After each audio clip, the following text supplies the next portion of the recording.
여러분 안녕하세요. 반갑습니다. 오늘도 예배를 통하여 말씀의 능력으로 우리의 선입견과 틀과 그리고 우리의 한계를 뛰어넘는 귀하고 복된 믿음의 능력이 임하기를 바랍니다. 함께 찬양하며 예배하겠습니다.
오늘의 말씀은 사도행전 9장 10절부터 17절의 말씀입니다. 자, 그런데 성경은 지금 읽지 않고요. 나중에 말씀을 나누어 가면서 우리가 말씀을 읽어보도록 하겠습니다. 자, 먼저 오늘 본문의 내용을 보기 전에 이때까지의 사도행전의 이야기를 잠시 정리해 보도록 하겠습니다. 어떤 흐름 속에 있는지 따라와 보기를 바랍니다. 제일 먼저 1장에 보면 준비기가 있었습니다. 예수님께서 성천을 하시면서 남은 제자들은 기도하면서 약속하신 성령을 기다렸습니다. 그리고 두 번째 시기는 2장의 내용으로 오순절 성령 강림과 교회의 시작이고요. 세 번째 시기는 3장부터 7장까지로서 예루살렘 교회의 부흥과 핍박의 시기입니다. 사도들을 통해 성령의 역사가 활발하게 나타나게 되었고 또 그런 사건을 통해 사도들은 예수님의 복음을 열정적으로 전파하였습니다. 그로 인해 수천의 유대인들이 회개하고 세례를 받게 되었죠. 예루살렘 교회가 영적으로 질적으로 부흥을 하던 시기입니다. 이렇게 부흥하는 교회에 몇 차례의 위기들과 도전들이 이어졌습니다. 유대 종교 지도자들의 위협이 이어졌고 교회 내부적으로도 갈등이 생기기도 했습니다.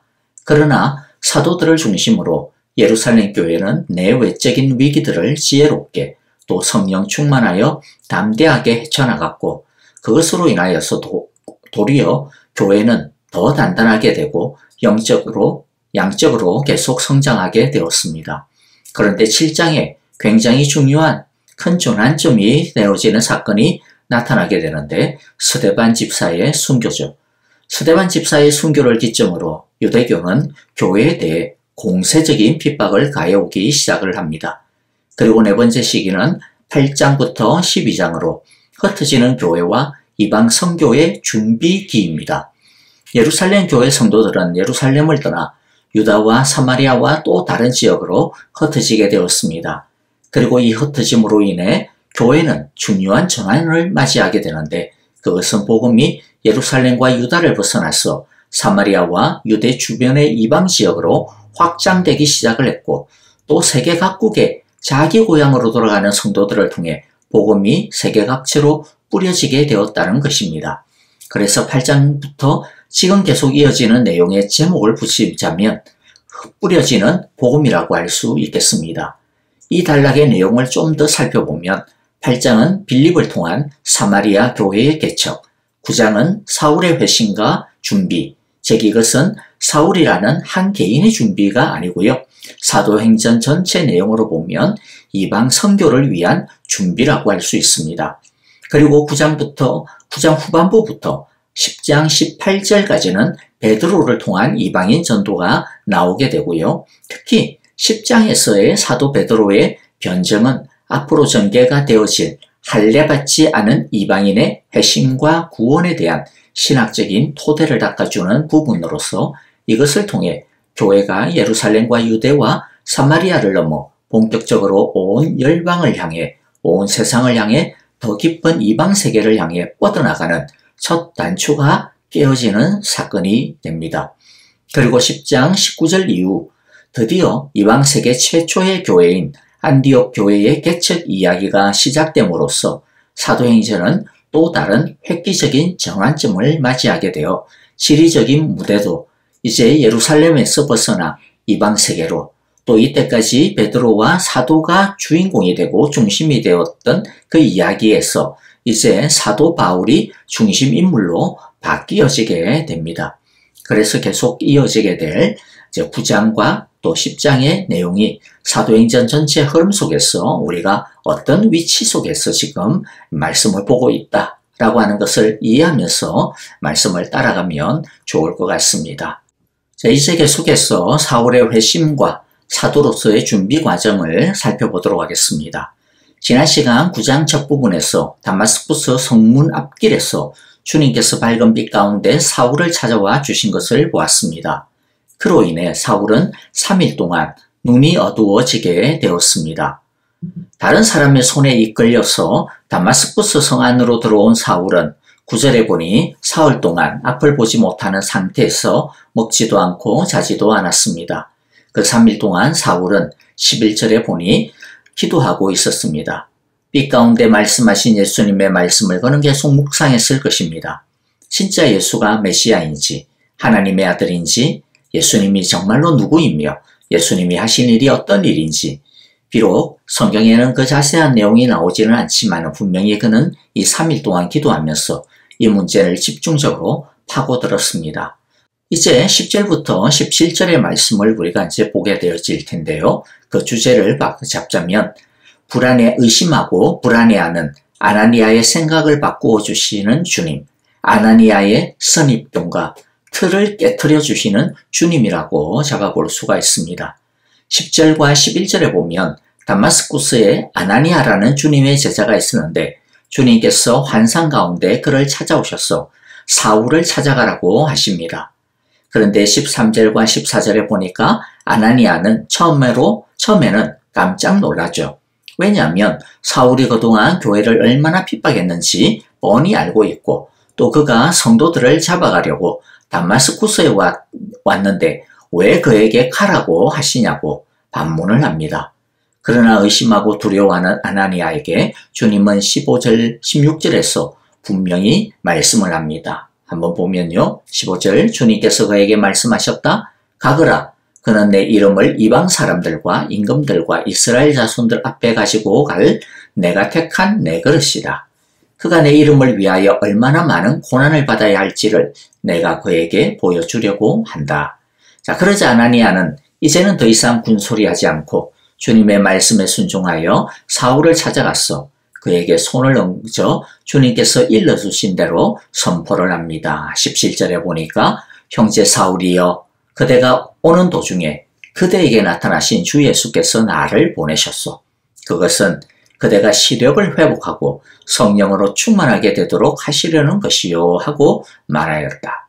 자, 우리는 여기서 아나니아에 대해 좀 더 생각을 해보아야 합니다. 아나니아는 신실한 사람이었습니다. 주님께서 이 일을 맡기실 정도니까 얼마나 믿고 쓸만한 영적인 사람인지 우리가 알 수 있습니다. 하지만 이런 신실한 아나니아에게도 한계가 있었습니다. 선입견이라고 하는 또는 자기 판단이라고 하는 한계가 있었습니다. 주님이 가라고 하시는데도 아나니아가 머뭇거리고 거부하는 이유가 무엇입니까? 사울은 밖에서 왔다라고 하는 것이죠. 그런데 아나니아가 그런 판단을 가지게 되어진 것은 결코 이유가 없는 게 아니죠. 객관적인 사실을 기반으로 한 너무나도 명백한 오늘날로 말하면 팩트였습니다. 우리는 객관적인 사실을 무시하면 안 됩니다. 하지만 그것이 가지는 한계에 대해서도 우리는 알아야 합니다. 하나님의 능력이 무엇입니까? 그 팩트를 깨트리는 능력이죠. 한계를 깨트리는 능력인 것입니다. 사울이 핍박자라고 하는 것은 부인할 수 없는 사실입니다. 그러나 그런 사울을 하나님은 변화시킬 수 있고 사용하실 수 있다라고 하는 것은 더 분명하고 어떠한 사실보다도 더 확실한 사실이라는 것이죠. 하나님이 창조의 주가 되신다라는 의미가 무엇입니까? 하나님은 없는 것 가운데서도 얼마든지 있게 하실 수 있다. 또 반대로 있는 것을 얼마든지 없애시기도 하신다라고 하는 것이죠.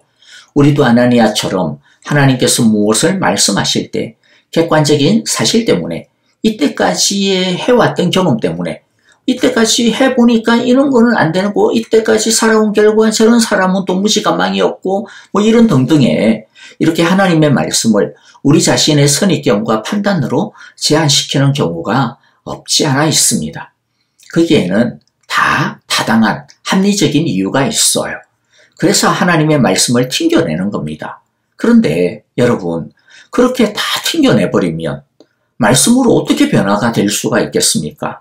말씀으로 변화될 건덕지기가 없죠. 그럴 거면 말씀을 왜 듣고 말씀을 왜 읽고 말씀을 왜 봅니까? 그냥 자기 경험대로 이때까지 해왔던 대로 자기 생각대로 살면 되죠. 우리는 하나님의 말씀으로 우리의 선입견과 편견과 이때까지의 경험과 판단의 균열을 일으켜야 합니다. 바울의 말씀처럼 우리는 눈으로 보는 것으로 사는 것을 넘어서 믿음으로 사는 경지에 좀 올라서야 한다는 거죠. 적어도 우리의 선입견과 판단으로 우리의 생각을 꽉 채우지 말고 이때까지 그렇게 살았다면 이제부터는 적어도 그걸 조금 드러내고 그런 선입견과 판단 옆에다가 좀 여백을 그 가운데다가 좀 틈을 만드는 것부터 시작을 해보자라는 겁니다. 팩트에 기반해 보자면 또 이때까지의 경험에 기반해 보자면 상식에 기반해 보자면 당연히 이럴 수밖에 없어. 자, 그런데 혹시 하나님이 뭔가 하시겠다라고 말씀을 하신다면 그래도 뭔가 달라질 수 있지 않을까라고 좀 하나님이 일하실 수 있는 여지를 좀 만들어 두자라는 것이죠. 자, 이렇게 말하면 아이고 사람이 어떻게 눈에 뻔히 보이는 것을 어떻게 그렇게 막 넘어갈 수가 있습니까? 라고 반문할 수도 있습니다. 맞습니다. 처음부터 우리가 어떻게 100% 확 다 믿어버릴 수가 있겠어요. 그럴 수 있는 사람이 있기도 하겠지만은 진짜 아주 예외적일 거예요. 보통은 다 그렇게 못하죠. 그러나 하나님을 믿는다, 말씀을 믿는다라는 것이 무엇입니까? 그래도 혹시라도 하나님이 뭔가 하실 수 있지 않을까? 하나님이시라면 뭐 할 수도 있지 않겠어? 이때까지는 안 그랬다 하더라도, 그런데 하나님이 하시겠다라고 하면 뭐 달라질 수도 있겠지라고 좀 한번 믿어볼까 하는 틈을 만드는 것이 믿음이죠. 아나니아는 자기 경험 그리고 팩트에 의하여 사울은 천하의 나쁜 놈이라고 하는 것이 분명하지만은, 그러나 하나님이 변화시키셔서 그 사울을 사용하시겠다라고 하시니 하나님이 하시겠다라고 하는데, 이때까지 사울이 어땠는지와는 상관없이 그래도 하나님이 하겠다 했으니까 하나님이 하실 수도 있지 않겠소? 하고 자기 선입견과 생각과 판단을 주님의 말씀 아래에 둔 것입니다. 그럴 때 어떤 일이 일어납니까? 사울을 통한 이방 선교라고 하는 하나님 나라의 복음의 확장이라고 하는 엄청난 역사가 아나니아를 통해 첫 자물쇠가 촥 하고 열려지게 된 것입니다. 이렇게요, 하나님의 일은 자기 틀을 깰 때 일어나기 시작을 합니다. 자기 선입견을 힘들지만 과감하게 깨트릴 때, 믿음에다가 한번 맡겨볼 때 하나님의 역사가 일어나기 시작하는 겁니다. 우리가 11장까지 계속 보게 되어지는 이방 선교를 위한 가장 중요한 준비가 뭐냐면요, 아나니아처럼 자기 선입견, 자기 틀, 이것을 깨트리는 겁니다. 유대인이라고 하는 틀을 깨트리고 선민의식이라고 하는 틀을 깨트리고, 이방인은 절대로 하나님의 백성이 될 수 없을 거야 라고 하는 틀을 깨트리고, 사울은 천하의 나쁜 놈이야 라고 하는, 사울은 변화될 수 없을 거야 라고 하는 틀을 깨고, 교회라고 하는 것은 사도가 개척하고 만드는 것이지 라고 하는 틀을 깨고, 이게 복음이 예루살렘과 유다를 넘어 세상으로 뻗어나가는 데 있어서 가장 중요한 준비였다라는 것이죠. 자, 오늘은 시간 관계상 여기서 마무리를 지어야겠습니다. 딱 한 가지였습니다. 그러나 너무나도 중요한 키워드였습니다. 뭡니까? 틀을 깨자는 거죠. 하나님이라면 하실 수도 있겠지라고 하는 믿음의 여백을 좀 만들어 두자는 것입니다. 하나님의 사람은 눈으로 보이는 것으로만 살지 않습니다. 눈으로 보이는 것이 필요 없다, 무시해라, 그런 뜻이 아닙니다. 우리는 두 눈을 부릅뜨고 살아야 됩니다. 우리는 아주 냉철하게 생각하고 판단해야 합니다. 그러나 그게 전부라고만 생각해서는 안 된다라는 것이죠. 하나님의 역사는 우리가 눈으로 보았던 것, 이때까지 경험했던 것을 얼마든지 뛰어넘을 수 있다라고 하는 것입니다. 우리는 믿음이라고 하는 변수를 염두에 두고 살아야 합니다. 그럴 때 우리의 선입견을 깰 수가 있고, 우리가 정해놓은 한계에서 벗어나 자유하게 됩니다. 그럴 때 하나님께서 우리 속에서 역사하시기 시작을 합니다. 하나님을 아예 배제시켜버리면 하나님의 말씀이 우리를 변화시킬 수 있다라는, 성령께서는 뭔가 새롭게 하실 수 있다라고 하는 것을 빼버리면 성령님은 그런 사람 속에서 절대로 역사하실 수가 없습니다. 그러므로 우리 모두 우리가 가지고 있는 틀을 깨트리고 또 한계를 넘어서는 믿음의 사람들이 다 되어지시기를, 또 그런 우리를 통해 하나님의 역사하심이 이루어지는 것을 경험하게 되어지시기를 간절히 기도하고 축복합니다. 아멘. 자, 오늘 우리에게 주신 귀한 말씀들 우리 생각하시면서 뭐라고요? 주여, 틀을 깨겠습니다. 내 선입견을 깨겠습니다. 눈에 보이는 것만을 믿고 살아왔던 나의 이 틀을 깨트리겠습니다. 내 생각, 내 고집이라고 하는 틀을 깨겠습니다. 믿음의 틈, 믿음의 여백을 만들겠사오니 주님, 나를 통하여 역사하시옵소서. 우리 그렇게 기도하기를 원하고요. 우리 교회를 위하여서도 그렇게 기도하는 시간이 되어졌으면 좋겠습니다. 이 믿음의 여백을 통하여, 틀을 깨트리는 믿음을 통하여 성령 충만하게 하시고 성령을 부어주시사 우리를 영적으로, 질적으로, 인격적으로, 그리고 양적으로 부흥케 하여 주소서라고 우리 함께 기도하기를 원합니다. 우리 성도님들을 위하여 우리 함께 기도하실 때 목장 식구들을 위하여 사랑으로 함께 기도하고요. 또 우리 아프신 분들, 김정수 권사님, 전정자 집사님, 지수영 집사님의 회복을 위하여 우리 함께 기도하기를 원합니다. 그리고 선교사님들과 또 가정, 그리고 그 사역을 위하여서 우리 같이 부어주소서라고 우리 함께 기도하겠습니다. 다 함께 찬양하며 기도하겠습니다.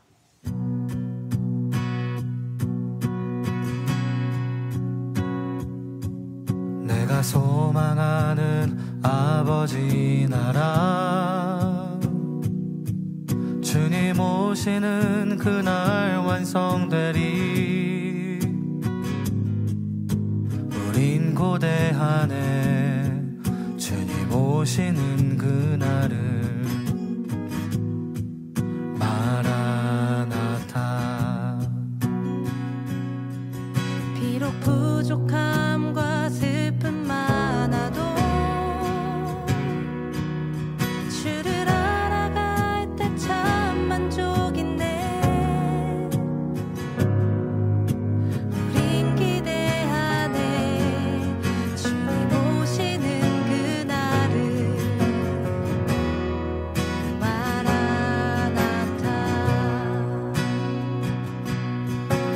주 다시 오시는 그날에 우리 보게 되니 모든 나라와 모든 열방이 주께 경배하는 그날을. 주님의 뜻이 하늘에 이루어지듯 이 땅에 이루어지는 그날.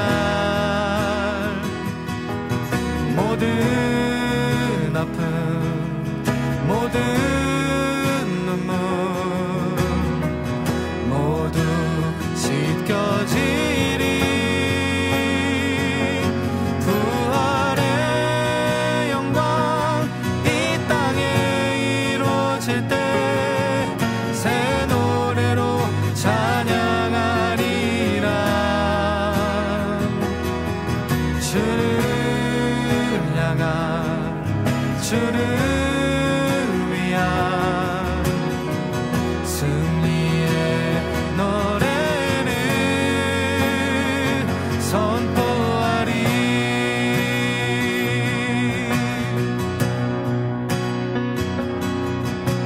주 다시 오시는 그날에 우리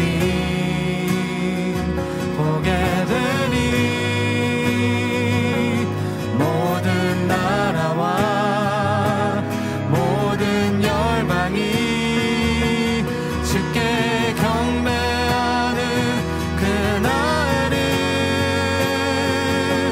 주님의 뜻이 하늘에 이루어지듯 이 땅에 이루어지는 그날.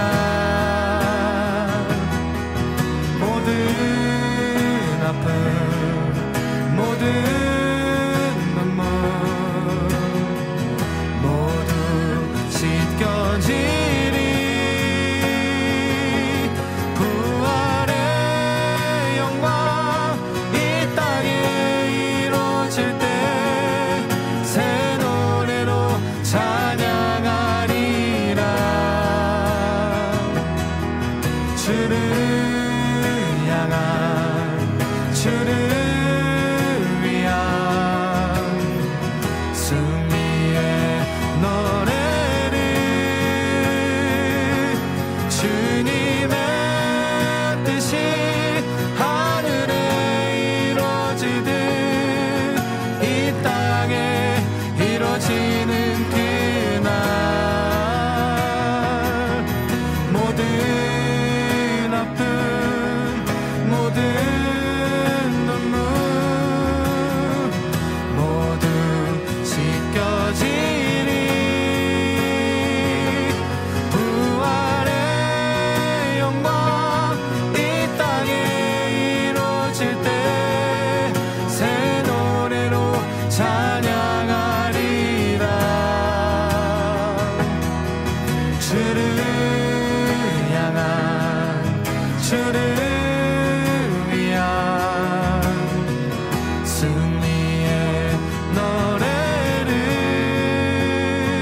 선포